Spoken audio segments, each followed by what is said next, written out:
Selamat datang di channel Pemuja Malam. Jangan lupa like, share, and subscribe ya. Terima kasih.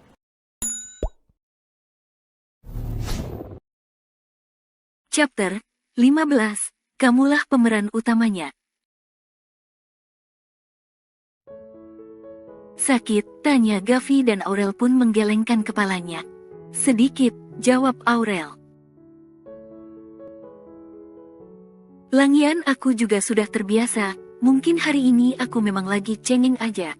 Sambungnya yang membuat mata Gavi langsung membola. Biasa, maksud kamu gimana? Tanya Gavi.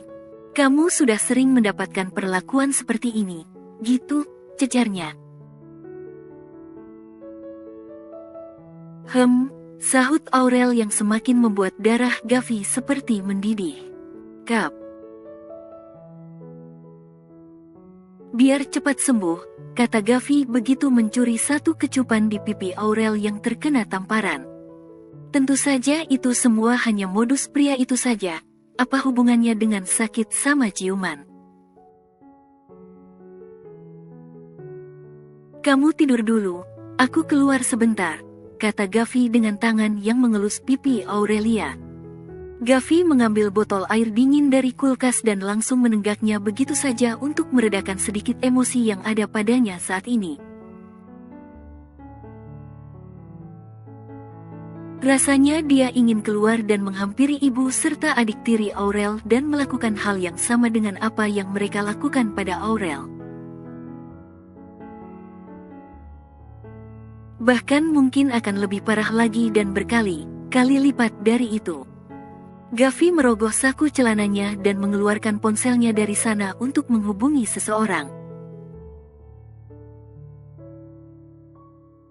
Cari rekaman CCTV di resto yang ada di Mall XX, perintah Gavi pada orang yang ada di seberang sana.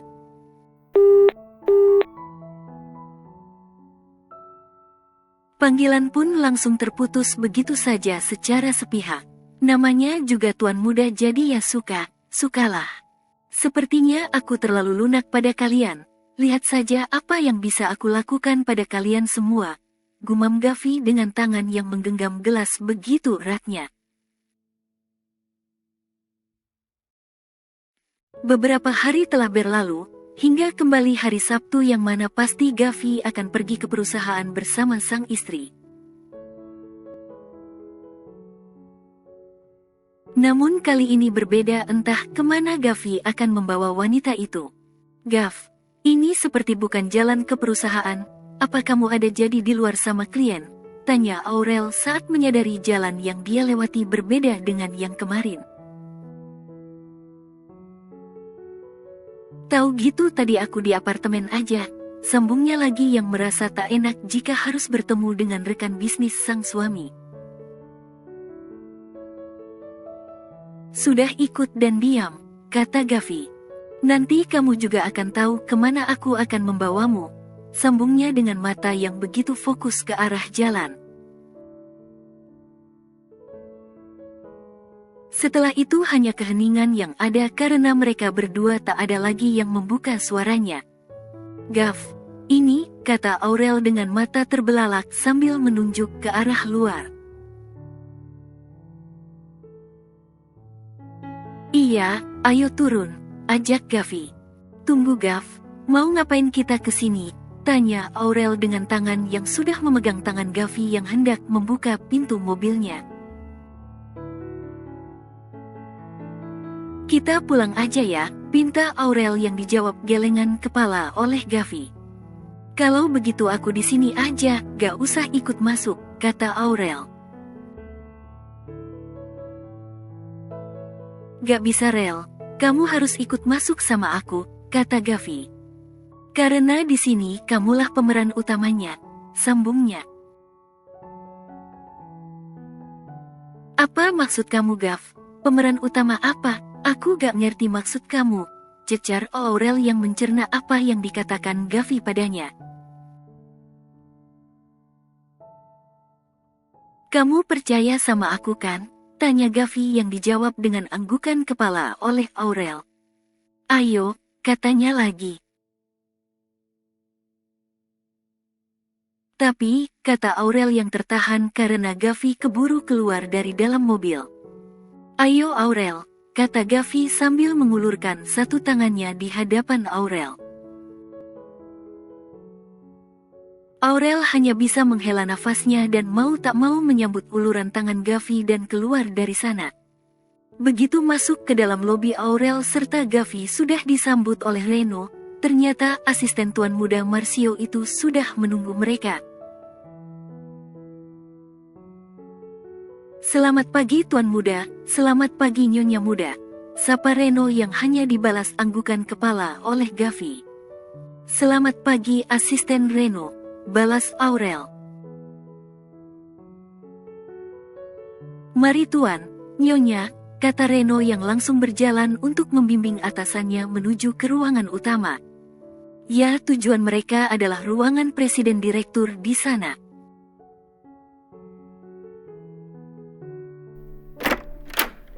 Silahkan, kata Reno dengan membuka pintu lebar-lebar.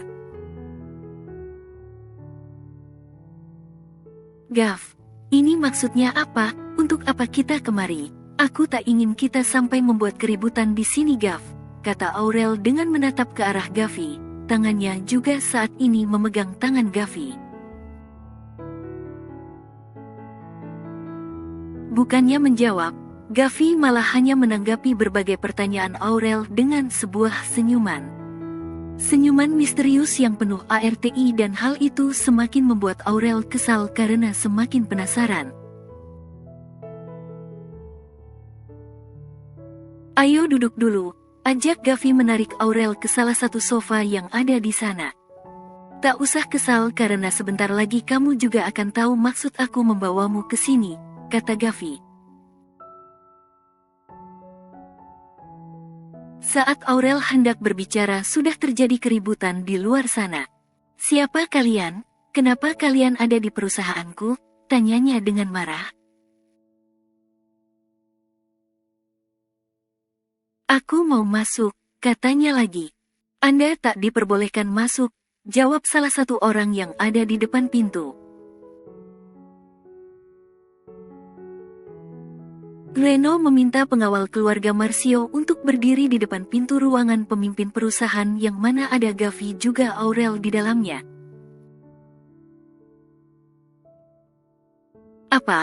Apaan kalian ini? Ini perusahaan aku dan ini ruangan aku. Apa hak kalian melarang aku masuk? Bentaknya karena emosinya saat ini sudah diubun-ubun. Maaf tuan, Anda tak diperbolehkan untuk masuk, kata Reno yang baru saja datang. Kamu bukannya salah satu asisten keluarga Marcio? Mau apa kamu di sini? Tanyanya. Walaupun tuanmu adalah orang terpandang dan juga kaya, kamu tak bisa seenaknya di perusahaan orang, hardiknya. Saya.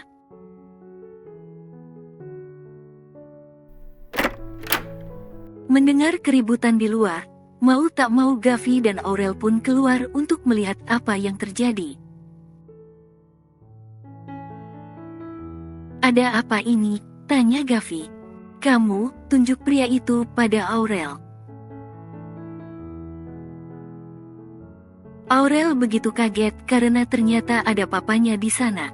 Benar. Saat ini mereka sedang ada di perusahaan WB Group yang mana perusahaan itu adalah milik keluarga Aurel.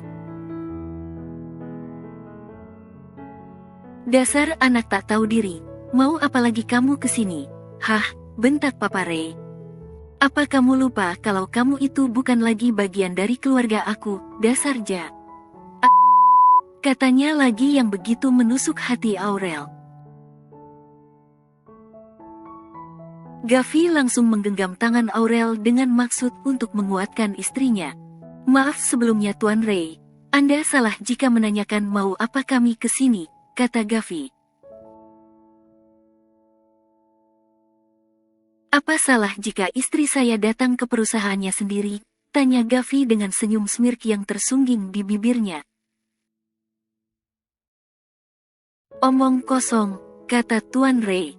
Omong kosong ya, kata Gavi memandang remeh ke arah pria paruh baya itu yang sialnya adalah papa dari istrinya.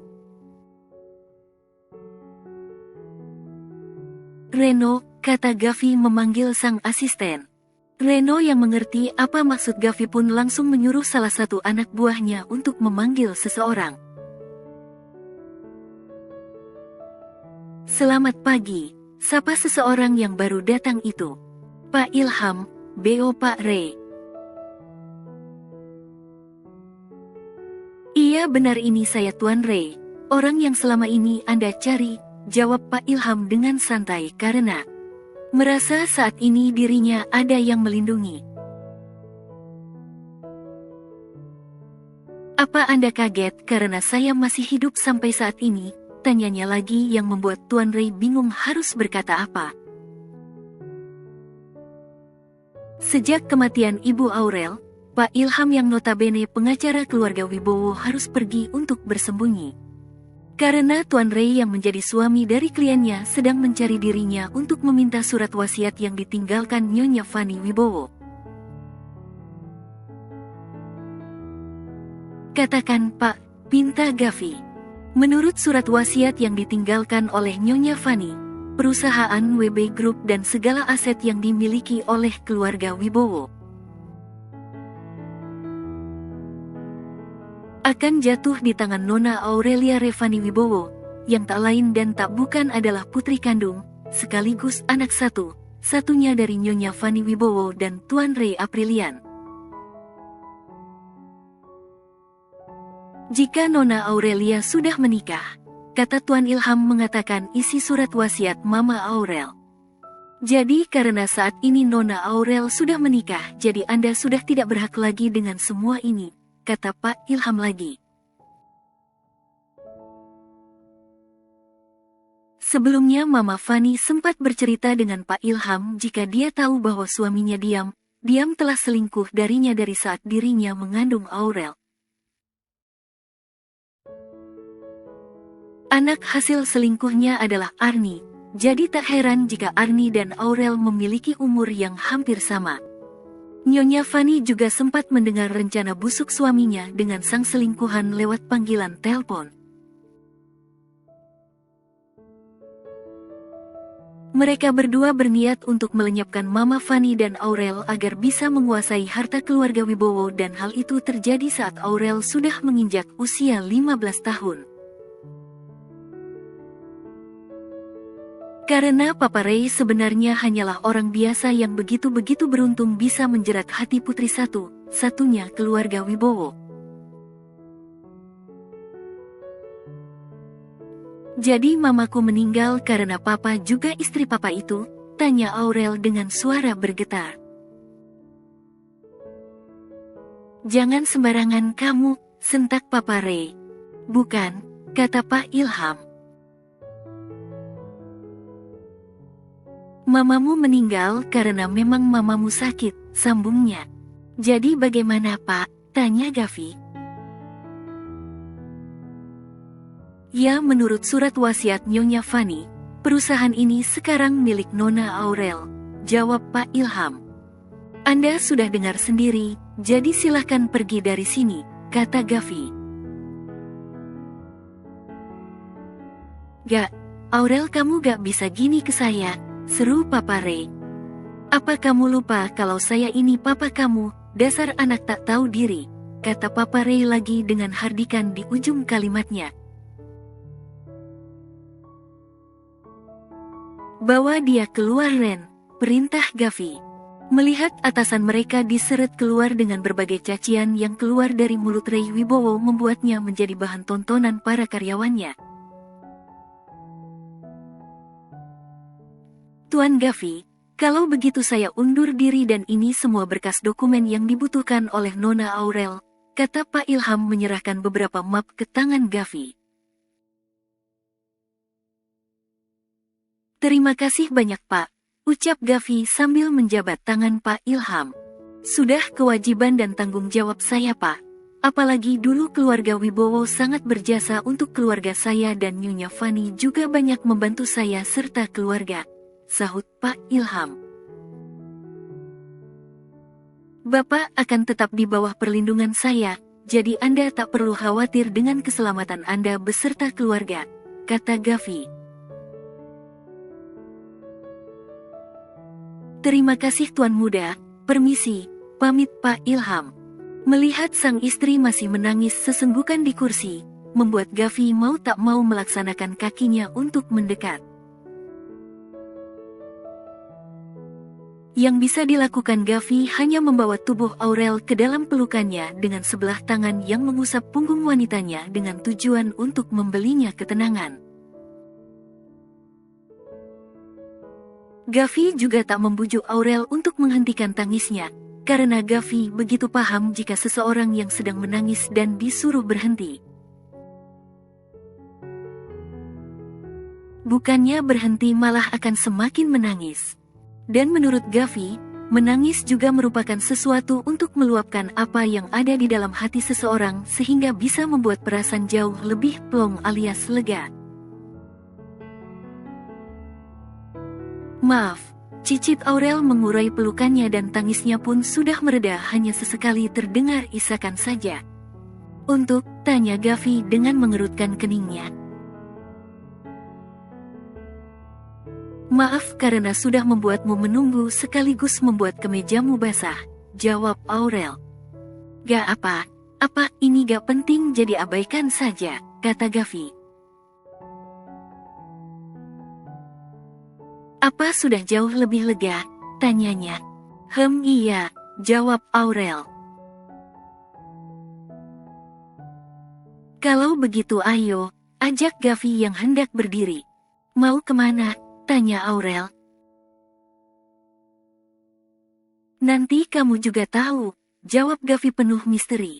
Di sepanjang koridor perusahaan sampai di lobi, Gavi tak pernah lepas menggenggam tangan Aurel sehingga siapapun yang melihatnya pasti akan merasa sangat iri. Begitu keluar dari lobi perusahaan, Gavi dan Aurel sudah disambut Reno yang berdiri di samping pintu mobil yang akan ditumpangi Gavi serta Aurel.